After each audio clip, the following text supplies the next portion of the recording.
Ouça agora na RCI, programa Entre Livros. Entrevistas com autores, organizadores e especialistas em livros, com foco no conteúdo da obra. Apresentação, Rosimeire Salles. Olá, você, ouvinte da Rádio RCI, você, internauta que acompanha aqui os programas nas redes sociais, Facebook, YouTube e rádio e site sempre RCI. O programa Entre Livros hoje vai trazer uma obra que é um lançamento, né, recentemente, chegou da gráfica, lançado aí recentemente, é o Caderno de Exercícios em Ortopensenologia. Então, a gente tem aqui a capa para quem estiver acompanhando só pelas redes sociais, né? Se você tiver curiosidade, você pode aparecer aqui na Epígrafe, na livraria do CAE, que adquirir o seu exemplar. Os autores convidados de hoje, né, são os autores dessa obra, Everaldo Bergonzini e Lilian Zolé. O Everaldo e a Lilian já publicaram e já estiveram aqui conosco falando, né, do livro Convivialidade Sadia. O Everaldo que falou do livro, não foi? Isso, E foi a isso mesmo. Lilian também já esteve conosco, ela é autora de várias obras, vou ver se eu consigo falar todas, tá, Lilian? Técnicas bioenergéticas, né, em crianças e adolescentes, terapia cognitivo-comportamental, né, para crianças e adolescentes, é isso? Isso. Síndrome do imperador, manual do acoplamentário, acoplamento energético, acoplamentário primeira década. Manual O do que mais, complementar. Lilian? Tem alguns ali. Autossuperação da labilidade parapsíquica. Isso. Pulei algum?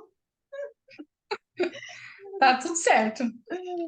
Então, gente, hoje a gente vai estar falando sobre esse palavrão aqui, né? Essa palavra que a gente já vai entender o que é, ortopensenologia.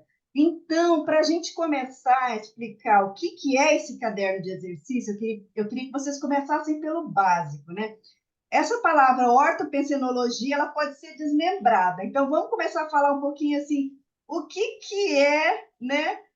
Do que exatamente vocês estão falando? A gente pode começar falando de pensene, que eu acho que daí a gente chega Isso. na ortopensidade, pode ser? Pode. Então, a palavra é de vocês. Quer começar? Não, pode. Então, eu acho que é interessante para o leitor e o ouvinte, especialmente aqueles de primeira vez, né, entender o que vem a ser o conceito do pensene. O pensene é a junção de três palavras: pensamento, sentimento e energia. Então foi pego as primeiras letras de cada uma dessas palavras e compôs aí o acrônimo, né, Pensênia, pensamento, sentimento e energia. E o que vem a ser para a Conscienciologia o Pensene? O Pensene é a síntese da manifestação da consciência, ou seja, toda manifestação da consciência, seja na dimensão intrafísica, seja na dimensão intrafísica ou seja na dimensão extrafísica, ela é composta por esses elementos. Ou seja, a todo momento nós estamos emitindo um pensamento que está associado a um sentimento ou uma emoção e que se manifesta através das nossas energias conscienciais. Então, esse conceito é o conceito básico, né? E ele é desenvolvido pela Conscienciologia dentro de algumas especialidades. Então, o pensene é estudado pela especialidade que chama pensenologia. Aí o leitor, o ouvinte, pode se perguntar, mas o que significa, então, ortopensenologia ou ortopensene? O prefixo orto significa equilibrado, reto, correto. Então, o ortopensene é justamente o pensamento, o sentimento e a energia correta, sadia, equilibrada. E a ortopensenologia é a ciência que estuda essa especialidade. Então, foi daí que surgiu a ideia de se escrever um caderno de exercício sobre esta especialidade, para ajudar as pessoas a desenvolverem melhores pensamentos, melhores sentimentos e emoções e manifestar isso através das suas energias conscienciais com mais equilíbrio e harmonia. Então, de uma forma sintética, é esse o conceito. Sabe que eu fui assistir o filme Nosso Lar 2, que está passando nos cinemas, né? E ele tem umas coisas bem didáticas sobre o pensene. Sim. É bem prático, você vê a realidade do que você pensa, você afiniza. Eu acho que a gente podia falar um pouquinho só sobre isso, que eu acho que vale a pena assim, a gente colocar de modo mais prático, sabe? exatamente esse mecanismo, o que acontece, né, com as nossas interações conscienciais, que elas não são só físicas, a gente não está interagindo só com sims ou só com pessoas, a gente também está interagindo com consciências extrafísicas, e isso tem consequências no nosso campo, na nossa pensenidade, né? A gente podia falar um pouquinho sobre isso antes da gente aprofundar na ortopensenologia? Vamos lá, então. Eu vejo assim, dá para a gente começar esse diálogo pensando no que o Everaldo trouxe como reflexão, que a pensenologia é a expressão da consciência, né? Então, como que a gente se expressa? A gente se expressa na nossa comunicação, na nossa fala, nos nossos sentimentos, né? E nas nossas energias, que a gente viu que é dissociado. Mas olha que interessante trazendo para a prática, né? Geralmente a gente percebe mais o âmbito emocional nessa dimensão. Exemplo, você ficou triste por uma situação, seja porque você não teve a sua expectativa não foi realizada, seja porque aconteceu algo realmente negativo e te vem essa emoção, né? Só que muitos não percebem o que está por trás dessa emoção, o que você pensou nesse momento antes de expressar essa emoção. Então, geralmente, você teve um pensamento ali, como hipótese, né? Assim, que pode ser um pensamento vinculado a um abandono, de incompetência. Quantas vezes a gente se depara com pensamentos muito rápidos, e isso é muito sério, sabe, Rô? O pensamento, ele é milésimos de segundo, passa na sua cabeça a todo momento. Então, por isso que a gente fala assim, a emoção, ela é o termômetro de algum determinado pensamento. Então, no caso que eu estou retratando, né, então a pessoa ficou ali se sentindo mal, né, teve alguma raiva, um pensamento de medo. Então, geralmente é um pensamento que está associado a isso. Então, não fui boa o suficiente com aquele grupo, não fiz, sei lá, fiz alguma coisa errada, não me sinto amada aqui, não me sinto competente, né? Alguma coisa nesse sentido. Então, são pensamentos, digamos, que levam a essa emoção. E olha que interessante, agora eu vou fazer o link que você trouxe, né? Do livro não, né? Do filme, né? Quando a gente tem esses pensamentos mais carregados negativamente, a gente, além de expressar essa emoção, a gente também expressa algo muito mais sutil, que é a energia, e que muitos não percebem. E essa questão energética, que é voltada por ectoplasmia, ela vai se densificando, ela vai atraindo essas consciências, né? Que vamos falar aqui para público que não sejam da Conscienciologia, né? Espíritos, almas, pessoas que já morreram, dessomaram, né? Que a gente fala consciências. Então a gente vai traindo personalidades, tanto intrafísica quanto extrafísicas, que estão também tendo aquele tipo de pensamento naquele momento, né? E aquele padrão de energia. E aí a pessoa se sente sobrecarregada. Então, aquele pensamento, às vezes, que você está se sentindo incompetente, autoderrotista, desesperançoso, parece que vai ficando cada vez maior aquilo dentro de você, porque ultrapassou só o seu sentir e o seu pensamento. Você atraiu, né, toda aquela gama de consciências que potencializa esse sentimento. Para quê? Porque a gente está dando energia. Na verdade, é como se extravasasse energia, só que de uma forma inconsciente. E essas consciências, né, elas acabam sendo, por incrível que pareça, paradoxalmente, elas são alimentadas, teoricamente, nesse sentido. Então, o medo é um dos grandes fontes dos assediadores, né, dessas consciências que estão ali naquele momento, tendo essas intenções mais ruins, pensamentos mais ruins, né, a manterem aquela pessoa naquele pensamento, né, naquele sentimento, para elas ficarem ali, né, porque é uma forma, teoricamente, de alimento, de revitalização para elas. Por isso que é um paradoxo, né, que a gente pensa em revitalização é algo positivo, digamos assim, né, mas para essas consciências que estão mais negativas, elas querem ficar assim. Então, elas se alimentam desse processo mais tóxico, digamos assim. Não sei se eu fiz claro. E acontece também, acho que é importante pontuar, que também existe o inverso, né? Os pensamentos, Eu ia sentimentos e falar energias justamente equilibrados, isso, que tem um contraponto, que o contraponto. Pode É continuar. exatamente isso. Então, as pessoas que pensam de uma forma positiva, equilibrada, homeostática, assistencial, são benignas nas suas emoções e sentimentos, também vão evocar e vão atrair um padrão semelhante. Então, dentro da natureza e dentro das energias, os afins se atraem. Então, aí que entra justamente um dos grandes motes do livro. O livro é ajudar a pessoa a pensar de uma forma equilibrada, ter emoções correspondentes também de equilibradas, apesar dos contextos e das dificuldades, das vicissitudes da vida, e poder emitir energias positivas dentro de diferentes contextos. Então, o nosso livro, a nossa proposta é justamente apresentar, tanto para o público da Conscienciologia quanto para o público leigo, técnicas, ferramentas no qual a própria pessoa ela pode fazer essa avaliação da própria qualidade dos seus pensamentos, sentimentos e energias, e à medida que ela avalia, ela identifica pontos que precisam ser melhorados, aprimorados, ela pode fazer ajustes. Então, a pessoa começa a ser, vamos dizer assim, responsável pela qualidade da sua pensenidade.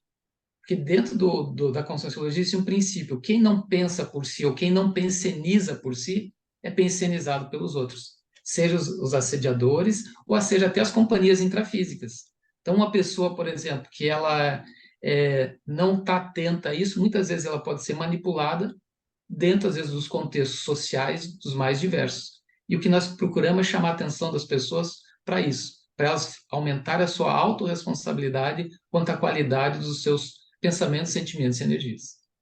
É importante isso que você está falando, porque a gente viu o contraponto, né?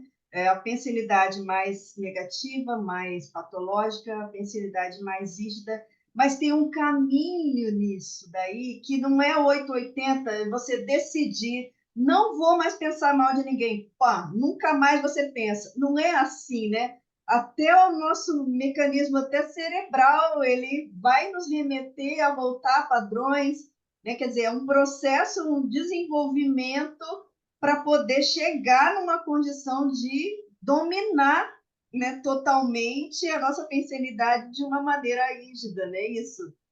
É por aí, né? Isso. Rô, tem uma analogia que eu gosto muito, que é assim, quando a gente tem uma marca mnemônica, ou seja, a nossa memória marcou algo mais traumático, e traumático, gente, pode ter vários tipos de significados e ele é muito individualizado para qualquer pessoa. Então, a perda de alguém pode gerar um trauma, pode ser coisas mais violentas, pode até ter coisas assim que, para um terceiro visualizando, nem foi algo tão ruim, mas é a pessoa que tem a vivência e que interpreta daquele jeito. Então, para ela é real essa marca, e ela cria esse trauma. Essa trauma nada mais é do que uma memória emocional que não foi significada de uma forma saudável naquele momento, né? Então, a analogia é assim: sabe pegadas da areia, quando a gente vai para a praia? Tem aquelas pegadas mais profundas, né? Quando a areia está mais fofa.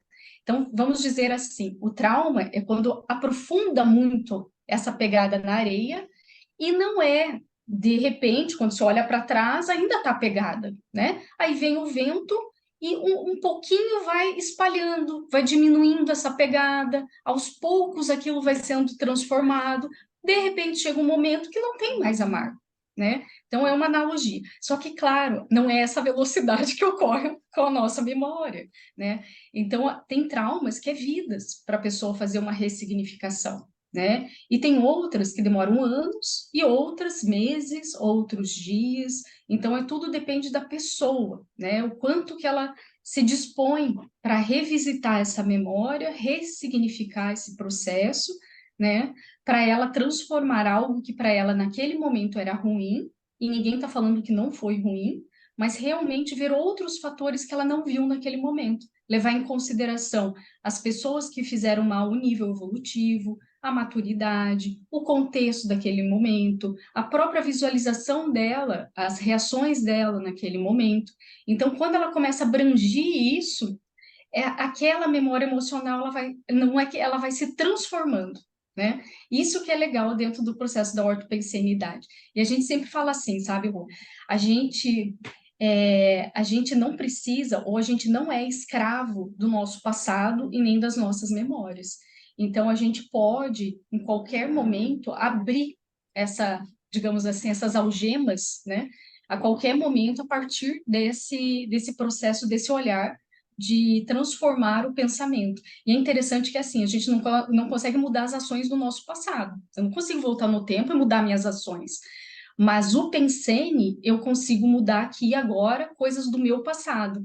Não sei se eu me fiz clara. Você interpreta, né? Isso. A maneira que eu interpreto hoje fatos do meu passado, eu acabo transformando o meu passado. Eu libero muita gente que ficou, né? Ou que está. Isso é muito legal. Eu gosto muito dentro desse processo, E né? Porque quando ele a gente desfaz pensa ainda interpretações, né? em retrovidas, né? Que a gente já É. passou por muitas experiências que talvez assim elas não estão nítidas na nossa memória, mas elas fazem parte do nosso ser, né? E Sim. aí você se manifesta e às vezes você nem percebe que aquilo é uma repetição, aquilo é um mecanismo de funcionamento de pensamento que você já vem trazendo de muito tempo, né? E aí você mudar isso também não é uma coisa simples, exige, né, que você autopesquisa, são essas planilhas de autoavaliação, é tudo isso, né? É isso aí. E Agora, aí, pode falar. não, pode falar. Não, Não. eu ia falar a respeito das planilhas, né? É justamente o objetivo, então, das planilhas é justamente fazer com que a pessoa ela comece a fazer uma avaliação desse passado e como é que ela penseniza, como é que ela pensa, quais são as ideias que estão associadas àquele contexto, tá? E que, como a Lilian comentou, às vezes são contextos que aparentemente são banais. Porém, para a pessoa, em função do significado, às vezes da outra pessoa que estava no outro lado, aquilo tem um impacto e marca, vinca na memória da pessoa. Então, na hora que a pessoa começa a fazer essa avaliação, ela começa a identificar, às vezes, ideias delas que são fixas, ou seja, formas dela funcionar dentro até só de um automatismo e que são decorrentes às vezes de um trauma, uma experiência negativa para ela em determinado contexto. E às vezes isso é evocado em situações que às vezes não tem a ver com a pessoa exatamente que causou aquele trauma, aquele contexto, que pode ser uma coisa de uma retrovida, como você comentou. Mas às vezes situações que lembram aquele contexto, padrões de energias que evocam, faz fazer com que a pessoa tenha uma reação semelhante àquela reação daquele período.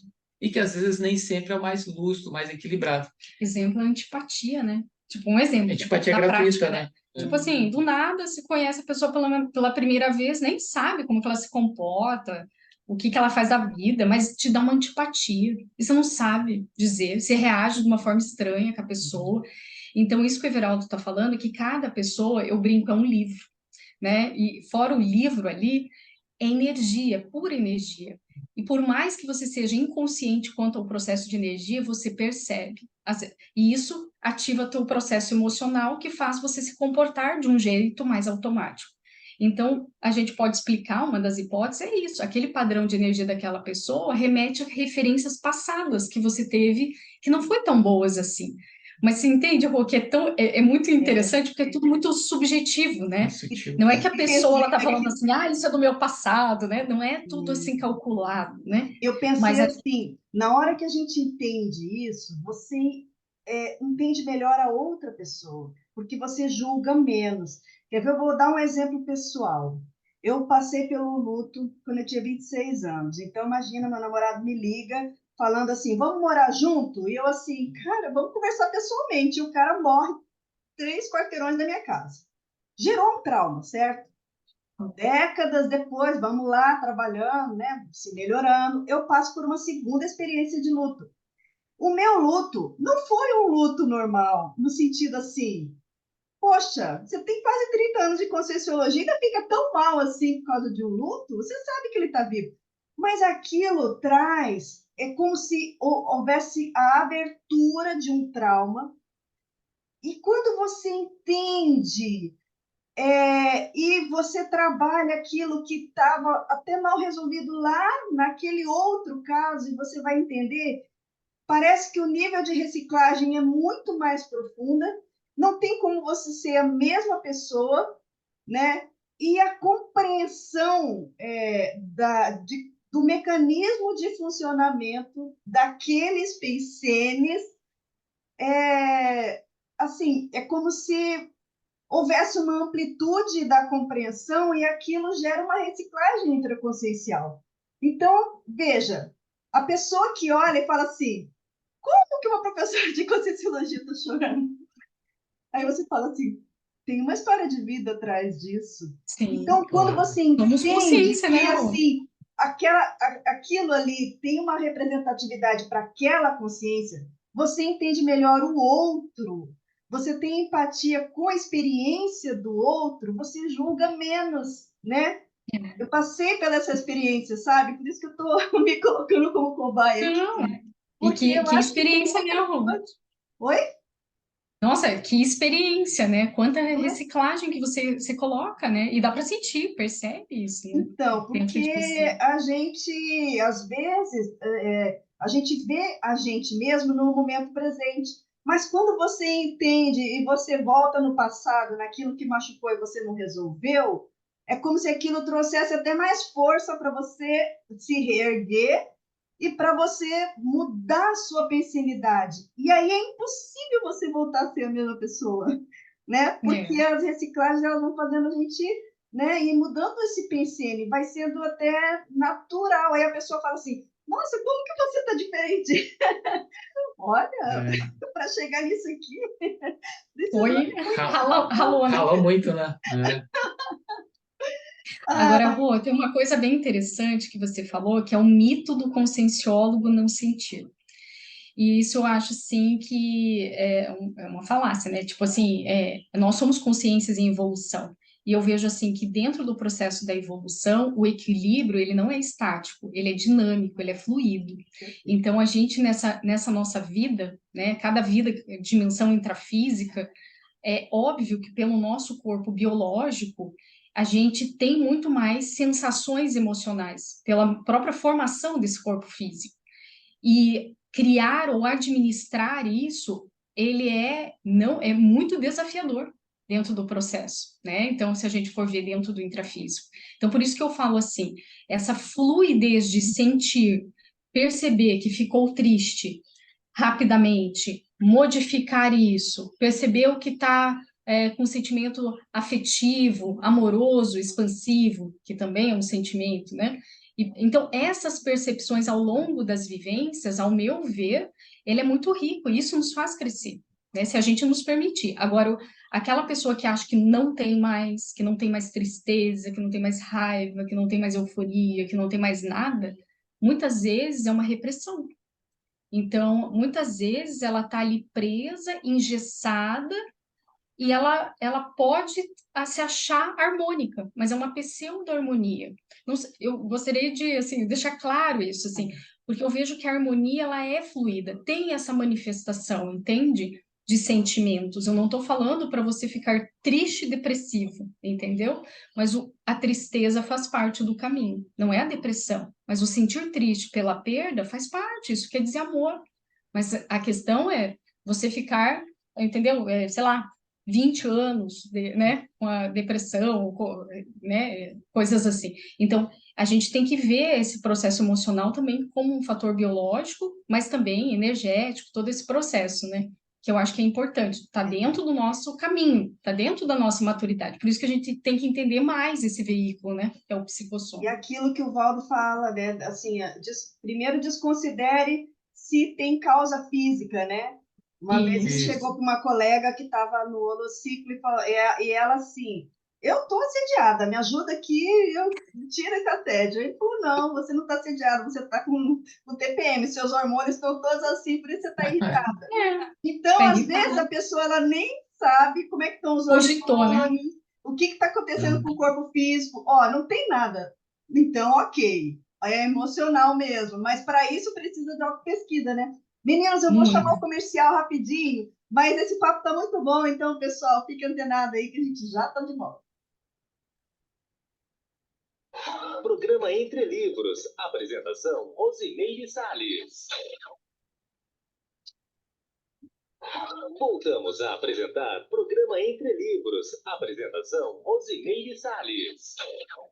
Programa Entre Livros hoje com Lília Zolê e Everaldo Bergonzini, falando do caderno de exercícios em ortopensenologia.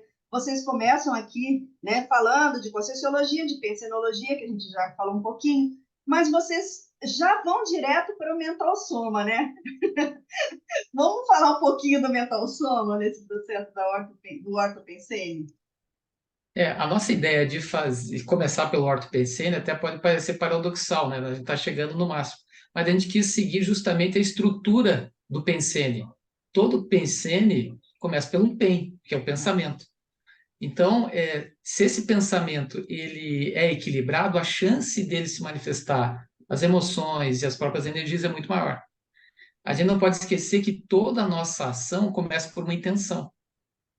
A intenção é o pensamento primário. Então, sempre tem uma intenção por trás, que tem um pensamento. Então, a gente justamente procurou trazer o conceito do mental soma, justamente para o leitor começar a refletir sobre os seus atributos mentais, sobre qual é a qualidade do que ele pensa.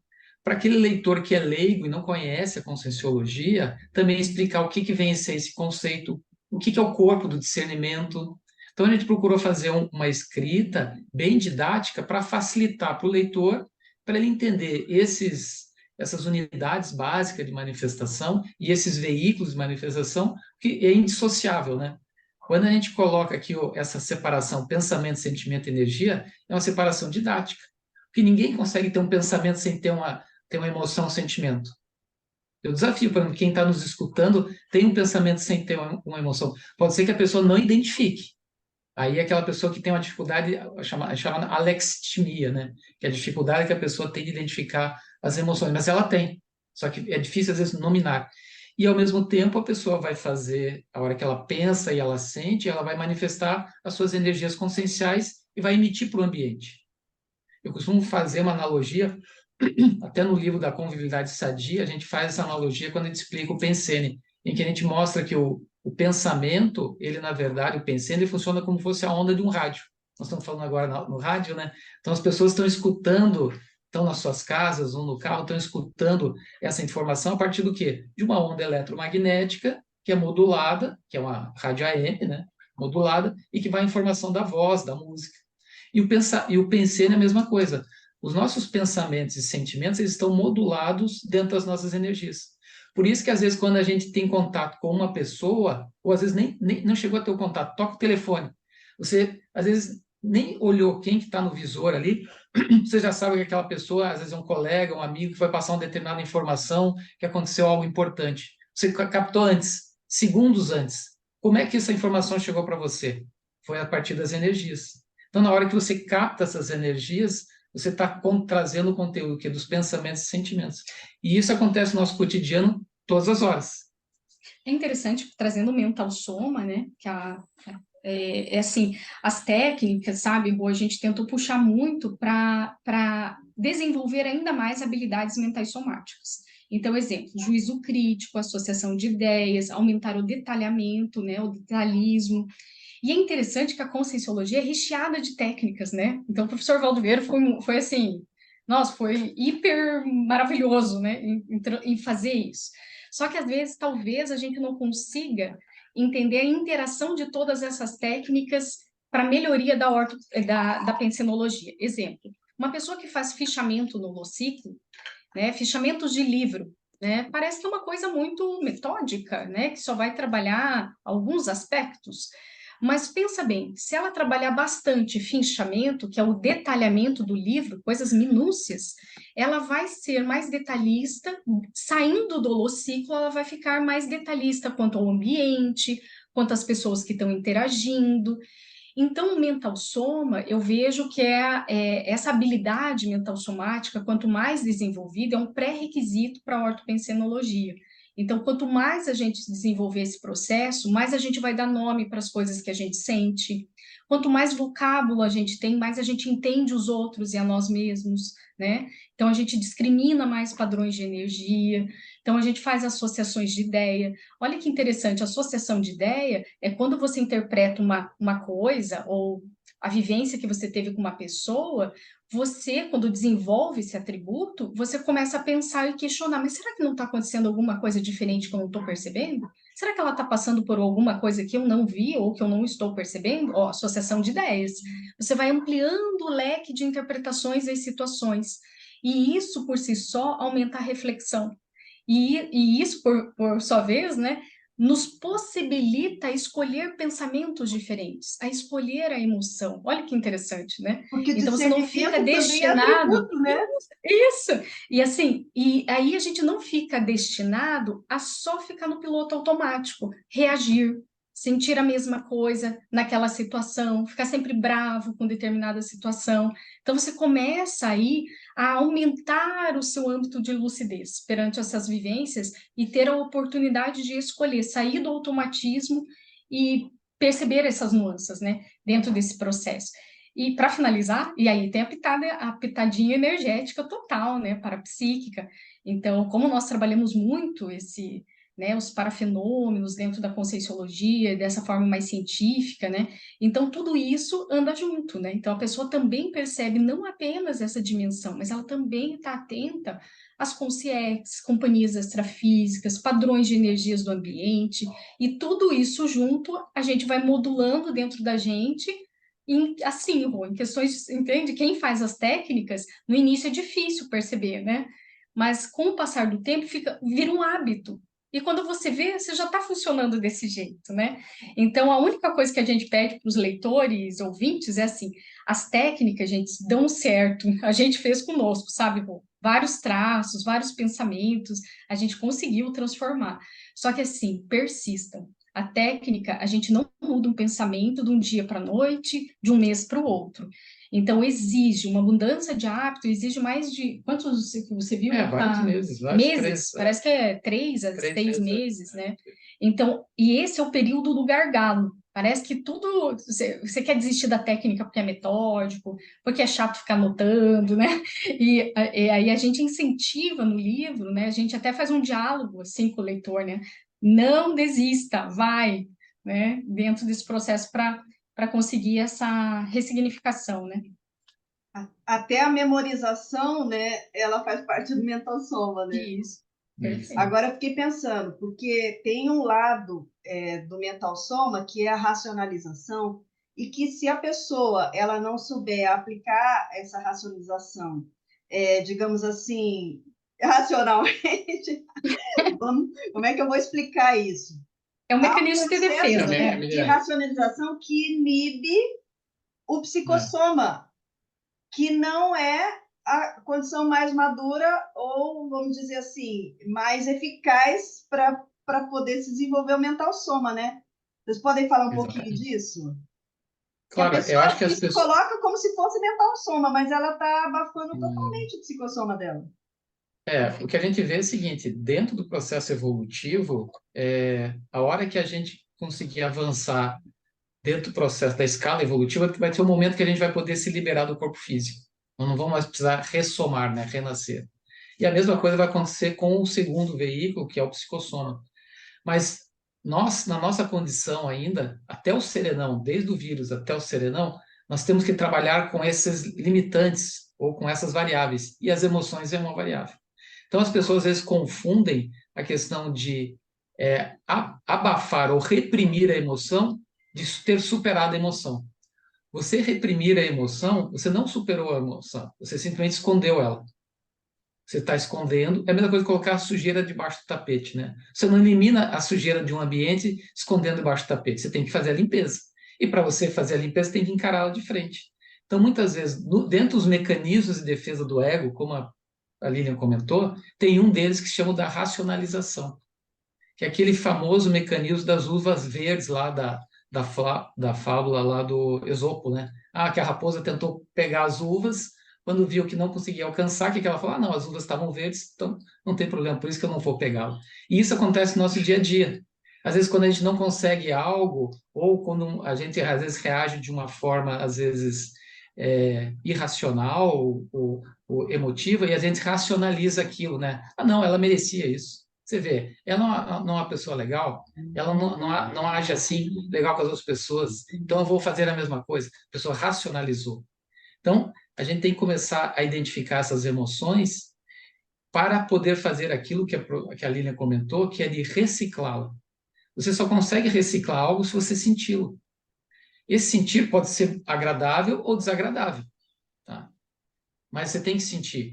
Sentir para quê? Em vez de você, às vezes, reagir de uma forma impulsiva, de uma forma agressiva, é você, às vezes, contar até 10, morder a língua, fazer uma reflexão antes de agir de uma forma impulsiva. E quantas vezes a gente, fazendo essas técnicas, né, a gente, às vezes, consegue superar um contexto que, às vezes, poderia ser muito mais difícil e que, às vezes, a gente volta e meia errava. Então, o grande desafio não é reprimir as emoções, é você senti-las e reciclá-las com racionalidade. Aí sim que entra o mental soma que a gente está comentando. Agora, para isso, você tem que sentir. Se você não sentir, como é que você vai poder mudar algo que você não sabe o que é? Agora, sabe, Rô, só para deixar uma pulguinha assim, né? A gente até entrou num consenso que ortopensenidade ele exige também uma flexibilidade. Então, uma flexibilidade pensênica, flexibilidade não é permissividade, é diferente, né? Mas é você se adaptar-se a meios diferentes dos seus, pensamentos diferentes dos seus, né? Sem perder os seus valores e assim sucessivamente, né? Então, é nesse sentido. Por que eu quero dizer isso? Porque esse mecanismo de defesa que você trouxe, a pessoa geralmente ela tem uma rigidez muito grande de pensamento. E por que ela não quer sentir a emoção? Porque a emoção nos perturba. A primeira emoção que se sente, ela nos tira daquele equilíbrio inicial. Então, a pessoa ela não quer porque ela acha que vai perder o controle, né? Que ela vai perder aquilo que ela tem como estabilidade, só que é uma pseudo-estabilidade.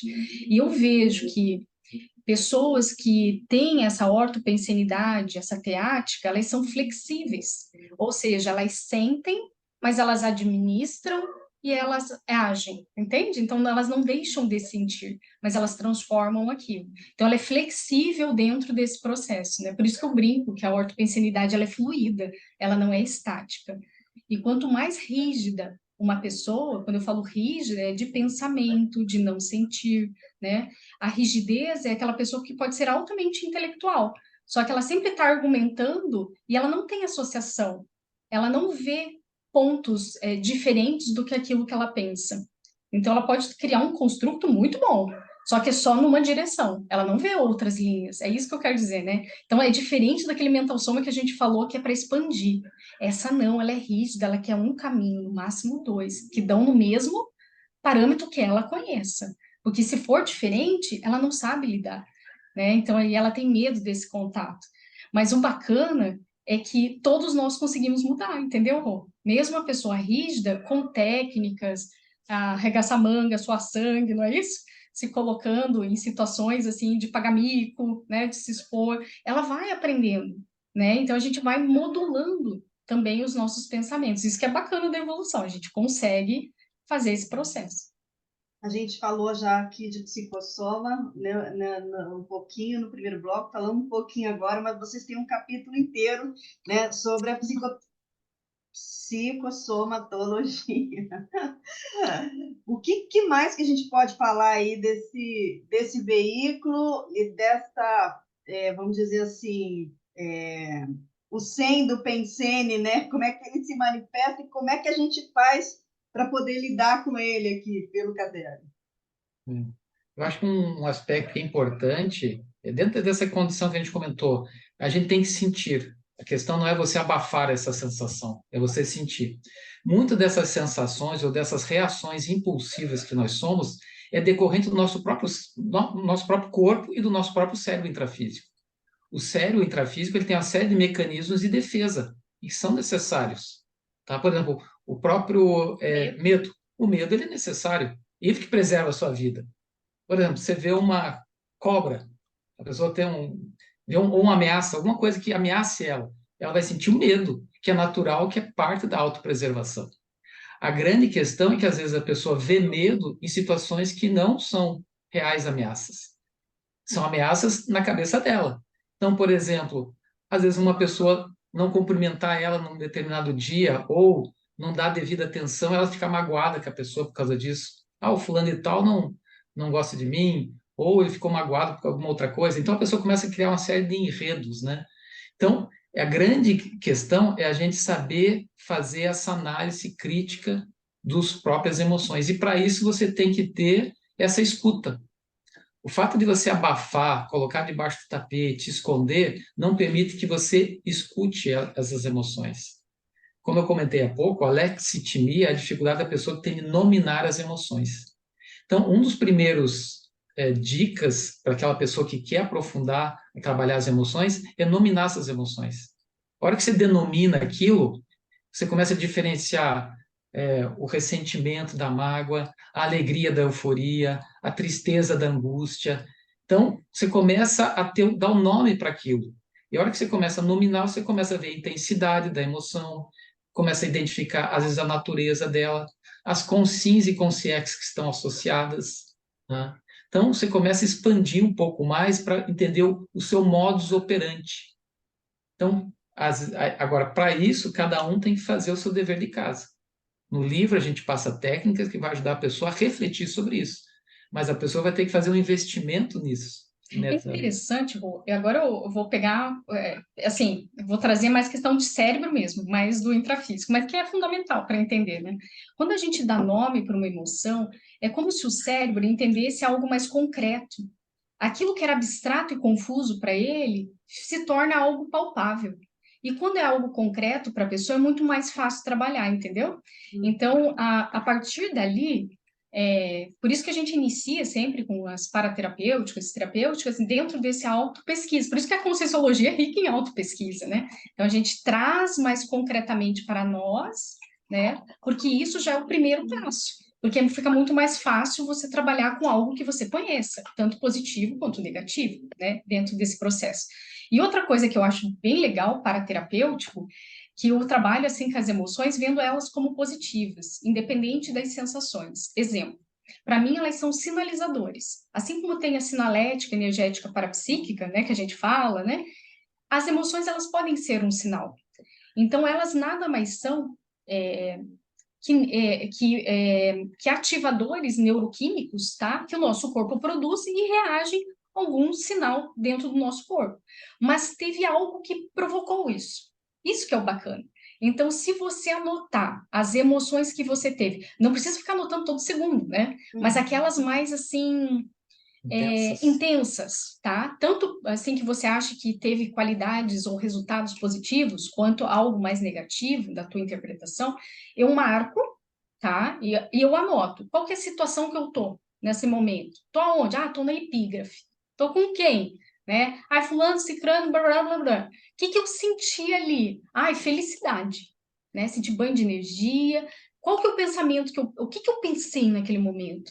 Né? Eu falei, sei lá, né? E aí você anota, né? Tipo, ai, eu tô me sentindo no meio de uma família evolutiva, acolhida, sei lá, né? Você escreve. Eu estou dando aspecto positivo. Então, olha só, se a gente pegar a emoção com esse olhar de sinal para nos trazer o pensamento que está por trás, porque é muito difícil a gente falar assim rapidamente o que você está pensando aqui agora. Por causa que ele é velocidade, você lembra? Milésimos de segundo. E quando eu paro para pensar e refletir, falo, opa, aqui, o que está acontecendo? Qual que é a minha expectativa? O que eu queria que acontecesse aqui e não aconteceu, ou aconteceu, né? Então, eu já puxo para autopesquisa e aí eu consigo identificar o pensamento, o valor que está por trás disso, né? Se é um valor mais egóico, mais interassistencial, e aí a gente consegue partir para o outro passo, né? Que é a minha reação, né? O que que tá, como é que eu posso agir? Às vezes, naquele momento que eu comecei a decodificar, exemplo, eu reagi de um jeito que não foi muito legal, mas eu levo para autopesquisa em casa, detalhe, falo, aconteceu isso, minha intenção era egóica, meu pensamento foi esse, foi por isso que eu reagi assim. Mas como que eu posso fazer da próxima vez? Aí eu escrevo. Então, isso que é um trabalho, sabe, assíduo de autopesquisa, para a gente burilar. E, de novo, quando a gente faz isso, tanto levando essa tarefa para casa, quando a gente reflete, quando a gente pensa em mudar o comportamento, gente, quando acontecer uma situação semelhante, vai vir isso à tona na sua memória. E aí você vai ter opção de novo. Você vai agir no automático, Lilian, ou agora tem essa outra opção, né? Tem essa carta na manga que você pensou, né? Eu tô falando assim simbolicamente, né? Como é que o cérebro trabalha. E aí você tem essa outra opção, né? Muito bem, caderno de exercícios em ortopensenologia. A gente está conversando sobre esse assunto hoje aqui no programa, mas a gente precisa chamar os nossos comerciais, os nossos amigos patrocinadores que contribuem para que a gente possa estar no ar. Então, a gente volta em 1 minuto, fique aí, né? Já já voltamos. Programa Entre Livros. Apresentação, Rosimeire Salles. Voltamos a apresentar Programa Entre Livros. Apresentação, Rosimeire Salles. Programa Entre Livros com Lília Zoley e Everaldo Bergonzini. Olha, a gente falou já do mental soma, do psicossoma, falta a gente falar do energossoma. Nós já falamos ano passando, né? Mas vocês têm um capítulo inteiro sobre ele, então acho que tem mais coisas aí para falar. Eu acho que é legal a gente falar, principalmente aquelas pessoas que estão tendo contato pela primeira vez, quando está falando de energia, a gente também falar das técnicas energéticas, né? Que a Conscienciologia é tão rica, né? Muitas vezes as pessoas acabam chegando dentro dessas ideias a partir das energias. Aquela pessoa que, por exemplo, ela entra no ambiente e às vezes ela se sente bem dentro daquele ambiente. E às vezes é um ambiente que aparentemente é normal. Às vezes ela recebe um objeto de presente e ela sente a carga de energia que vem com aquele, que pode ser algo positivo, que faz bem para a pessoa, ou às vezes pode ser negativo. Então, isso o que que é? São as energias. E a todo momento a gente está trocando essas energias. Então, querendo ou não, nesse exato momento, nós estamos não só escutando, interagindo aqui, mas também estamos trocando energias que não são energias físicas, que nós chamamos de bioenergias, que são as energias ligadas ao processo da vitalização, que várias linhas do conhecimento já abordam, né? Do Yin, Shiatsu, acupuntura, lida com essas bioenergias. E nós, dentro da Conscienciologia, nós também lidamos, só que com um aspecto mais da pessoa ser responsável pelas suas energias. Então, a Conscienciologia tem uma série de técnicas que ajudam a pessoa a dominar as suas energias. Vai vitalizar o seu corpo, vitalizar os chakras, vai equilibrar esses vários pontos de energia, tanto com reflexo no corpo físico, como nos demais veículos de manifestação. Fala do acoplamento e assimilação. Sim, é legal, é bem lembrado. Então, essa questão que a gente falou das trocas energéticas, né? Então, muitas vezes, nesses contatos que a gente tem interpessoais, às vezes a gente está com uma pessoa, por exemplo, uma pessoa que a gente tem uma grande afinidade. A gente, às vezes, está conversando com a outra pessoa, a gente está sentindo o que ela sente, ou o que ela está percebendo também. Então, esse processo de troca mais intensa é chamado de acoplamento energético. Acoplamento entre o quê? As auras das pessoas. Um casal de namorado, mãe e filho, pessoas que têm uma grande afinidade, esse acoplamento ele é quase íncito, né? Aquela condição que às vezes a mãe sabe o que o filho está sentindo, às vezes a quilômetros de distância. Ou o parceiro e a parceira também. Ou, às vezes, um parceiro tá num determinado contexto, o outro está no outro contexto, um consegue sentir o que o outro sente.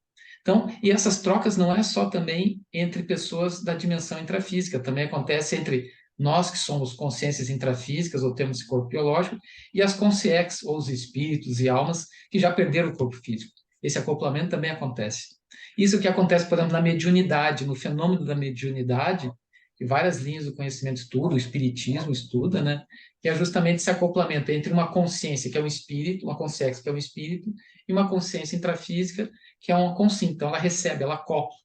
E esse processo de acoplamento é sempre pelas energias, que trazem o quê? O conteúdo das ideias e dos pensamentos. Agora, a grande questão é a seguinte, essas trocas, elas são automáticas para nós. Mesmo aquela pessoa que nunca ouviu falar de energia, ela faz essa troca, é inevitável. Por isso que às vezes você chega num determinado ambiente e se sente vitalizado. Por que as pessoas se sentem tão bem, por exemplo, junto à natureza? Fala das cataratas, né? Vem milhares de pessoas, 1 milhão de pessoas por ano ou mais visitam as cataratas.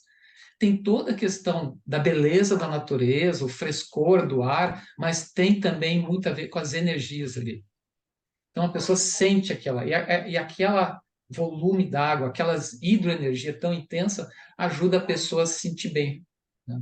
Então, agora, a grande questão é que muitas vezes a pessoa não faz isso de uma forma consciente e às vezes carrega ou absorve ou faz as assimilações antipáticas, né? A pessoa assimila energias que não são agradáveis. E às vezes a pessoa se sente carregada, se sente mal, às vezes tem processo de assédio junto, tá? Assédio é consciência extrafísica assediadora, que não tem mais corpo, mas vai assediar a pessoa. Inclusive, nós estávamos comentando do filme lá, Nosso Lar 2, tem isso bem claro, bem didático lá, mostrando, né? Então, essa desassim, que é justamente o grande desafio, é da pessoa também fazer a desassimilação. E justamente a Conscienciologia traz muitas técnicas, e a gente aborda alguma dessas técnicas dentro do livro, né? Da pessoa desassimilar as energias de uma forma lúcida, a partir da vontade, e evitando, às vezes, levar, às vezes, para casa, levar para o ambiente de trabalho, problemas, situações que às vezes tem a ver com as consciências e que não é exatamente dela em si. Agora você falou aí de técnicas, né? O último capítulo de vocês é a paratecnologia. É, é sobre essas técnicas aí que vocês estão tratando? Tem alguma coisa assim mais extrafísica, digamos assim? ou assim, quais são as principais técnicas que a pessoa pode usar e que vocês estão trazendo aqui no livro? É interessante, Rô, que a gente fez um crescendo, né, num caderno de exercício. Então, você vai ver que tem um diagrama, né, para a pessoa escrever justamente quando ela identifica aquela emoção intensa que a gente comentou, né, ela vai escrever lá e tem todo o roteiro, né, para ela chegar no pensamento. Então, esse é o primeiro. Tanto de uma emoção positiva, que trouxe um efeito positivo, quanto do contrário. E daí tem o passo a passo. Isso é bem bacana, a gente traz, orienta, né, como que faz, é como se a gente estivesse do lado, dialogando, né, esse foi o objetivo, né, e, e aí vai num crescendo, né, e você identificou os pensamentos trafarísticos, né, que são aqueles que não estão com uma qualidade adequada, né, não estão tão interassistenciais assim, né, daí a gente busca uma outra técnica para ver qual que é o valor que está por trás disso, porque todo mundo fixa um pensamento por uma razão, né? Então, naquele momento, tem um valor para ela, que às vezes ela não tá, ela tá no automático e não percebeu que ela tá mudando, aquilo já tá pesado para ela tá se sentindo estranha, porque ela tá ainda habituada com um pensamento que traz um valor, né? Que é um valor que não é interassistencial, que é um pouco mais egocêntrico, né? E aí, quando ela se vê nessa armadilha, digamos assim, ela consegue sair, né, dentro desse processo. Então, a gente vai ensinando não, né? A gente vai colocando estratégias, ferramentas para a pessoa de uma forma mais minuciosa, cavocando, sabe? Esse processo da intenção, do pensamento, das emoções, né? Mas é interessante, Rô, que ele é prático, tá? Então, essas técnicas podem ser feitas em casa, ela tem essa praticidade. Você vai ver lá que, por último, tem a autoprescrição, do que a pessoa se compromete, quando ela já traz essa listagem dela, que ela percebeu, qual que é o pensamento trafarístico padrão dela, porque ela vai ver que tem sempre nós somos muito padronizados, por incrível que pareça. A gente emite um padrão, por isso que a gente tem um temperamento, né? Ele é um somatório disso, mas a gente tem um padrão de agir, de pensar, de sentir. A questão é decodificar esse padrão, né? Aí é a opção da pessoa para mudar ou não esse padrão, né? E então, assim, tem essas técnicas. Tem uma outra técnica que é essa inovadora, sabe, Rô? Você falou do extrafísico, mas é no sentido que a gente teve inspiração, talvez não seja essa palavra inspiração, deve ter algo melhor, Insight, né? insights, né, dos amparadores, e que a gente colocou em prática. E todas essas técnicas, Rô, a gente aplicou em preceptorias, na própria dinâmica da ortopensinidade, então foram centenas de pessoas, assim, que passaram e a gente ficou ali, tá? Ralando com as técnicas, adaptando, e essa trabalha mais memória. Então, você vai ver que você revisita infância, adolescência, adultidade, e aí você tem até como verificar o que era teu inato como consciência nesses períodos, o que era mais de padrão familiar, mesológico, mãe, pai, porque a gente absorve alguns valores, né? e há alguns jeitos de agir, de pensar, e que não necessariamente são nossos como consciência, mas a gente meio que se adapta e fica com aquilo, nem pensa sobre isso, vai no automático, né? Então, a pessoa, nessa técnica, ela começa a refletir sobre isso, né? O quanto que ela está sendo ela mesma, né? O quanto desses pensamentos é dela inato, e assim vai indo. Então, ela consegue mensurar esse processo, né? E também tem uma técnica que trabalha a questão mais de traumas, justamente para fazer essas ressignificações, né?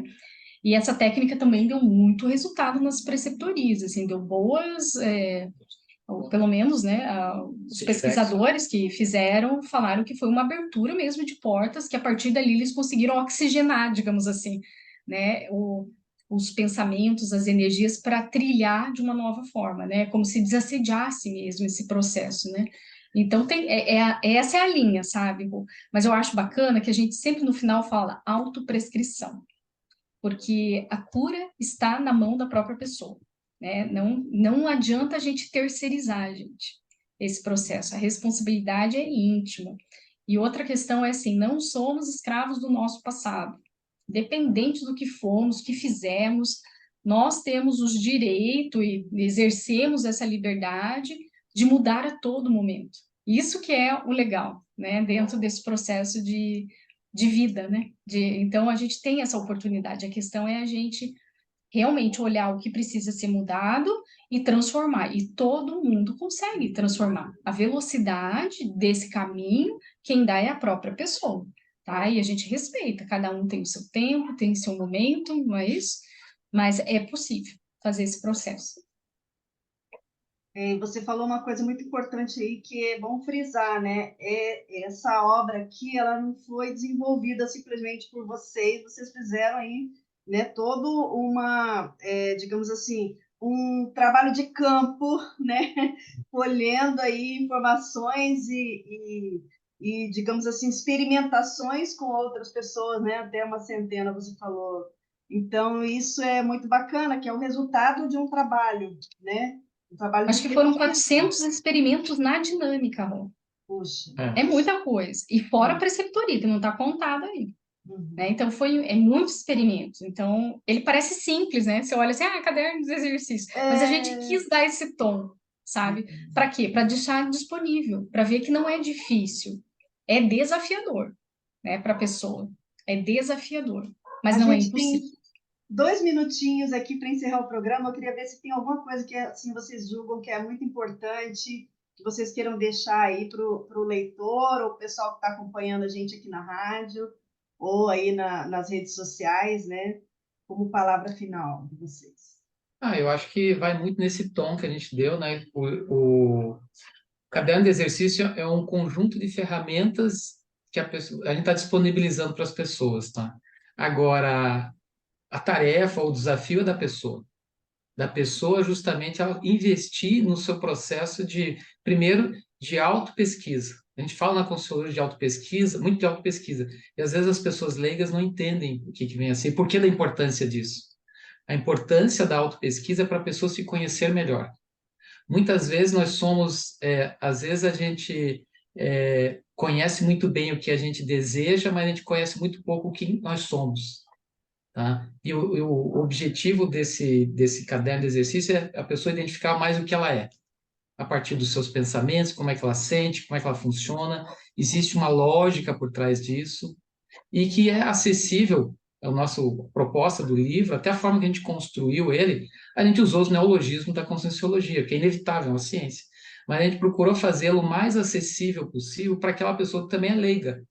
O próprio título do livro, apesar de ter esse caderno de exercício de ortopensologia, logo embaixo nós temos um subtítulo, qualificando pensamentos, sentimentos e energias. É verdade. Ou seja, a pessoa já começa a entender um pouquinho mais do que vem a ser esse palavrão, né?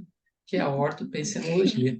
E a própria capa diz muito, né, Rô, que foi o Hernani, né? Foi esse excelente, livro foi excelente. Ideia. Olha só, gente, a lâmpada, o fio emaranhado, daí vai aos poucos, né? Esse fio vai ficando cada vez mais retilíneo e iluminado. Então, sabe, Rô, a gente sempre brinca e fala assim, por trás de toda consciência há um serenão. E a gente gostaria de ajudar nessa, sabe, nessa expansão da pessoa ver o melhor dela, que ela consegue, ela é boa por si, mas às vezes está emaranhada, né? A gente está ajudando ali a desfazer, né? Nossa Desinovar. pretensão, né? É realmente ver que ela pode brilhar mais, ela pode seguir mais. Muito bem, essa é uma obra publicada pela Epígrafe e pelo CAEC, né? É importante a gente falar isso. Então, você que está fora de Foz do Iguaçu, se você tiver interesse, você pode entrar no site shopcons.com.br e acessar, né, o livro. Olha, eu agradeço imensamente a participação de vocês aqui no nosso programa. Agradeço a você também que esteve aí nos acompanhando e sábado que vem tem mais. Tchau, tchau, pessoal. Tá. Tchau.